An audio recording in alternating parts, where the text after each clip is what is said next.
I mentioned China and Thailand. There's a similar formula in Taiwan, in South Korea, in Malaysia, Vietnam. For us to be able to have that additional surplus purchasing power to support industries and manufacturing, we have to address the farming sector, the agriculture and fisheries sector. I was telling our representative from China Bank, can you imagine if that 60% who are directly and indirectly employed by agriculture suddenly has 50 pesos each a day, earning because of upping incomes in agriculture? A computation that Professor Rolando D. of the University of Asian Pacific computed into something to the tune of 127 billion pesos a month. Can you imagine what the banking sector will do? It will go on overdrive because finally the sector that is huge and poor is now a sector that has the wealth and the purchasing power. Can you imagine what will happen to the processing zones? Nandito ang ating mayor ng Calamba. Sa Laguna, nandyan ang Panasonic, nandyan ang Toyota, nandyan ang Hyundai, nandyan ang Kia. Can you imagine if our farmers start looking for Panasonic players, DVD players? All these manufacturing plants will go on overdrive. And that is what will happen. The multiplier effect will be so overwhelming that we will propel our country to developed nation status. And so that is really a challenge for all of us. And I challenge maybe the Jaycees. Since a new generation of Filipinos don't want to go into farming, then let's see how we can support a new generation of farmers. We do have some programs in the Congressional Oversight Committee on Agriculture and Fisheries Modernization, such as the Young Farmers Program. But we have also launched last year the program called Sagistana, which is cluster farming communities, mobilize private sector support for these farming communities, get the commitment of local governments. Perhaps the city of Calamba can identify a farming community in their area that can participate in Sagimsaka. Critical ang posisyon ng local governments. Ultimately, we have to cluster our farms because the average farm size in the country is 1.5 hectares.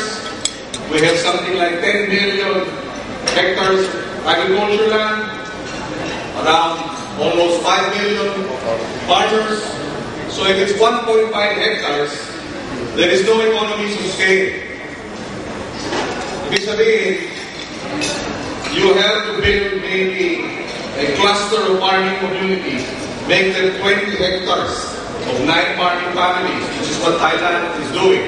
Make them 30 hectares of 15 farming families, organize them, provide local government support for them, provide assistance from the national government to the Department of Agriculture, as well as the Agricultural Competitiveness Enhancement Fund, or the ASEM Fund. Make these farming communities viable, bring them to the markets, and then we will see a truly dynamic agriculture and fisheries sector in our country.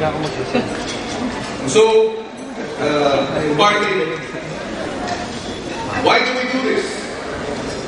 You know, my daughter, Casey is 28, but Frankie is 12, Miguel is 8, and I have a son now. Miguel is 3 years old. I said this, I posted this on Facebook a few days ago. I said, if you think the last 20 years happened so fast, the next 20 years will be even faster. And what does that mean? That only means, in the next 20 years, my time is up. It will be the time of my children.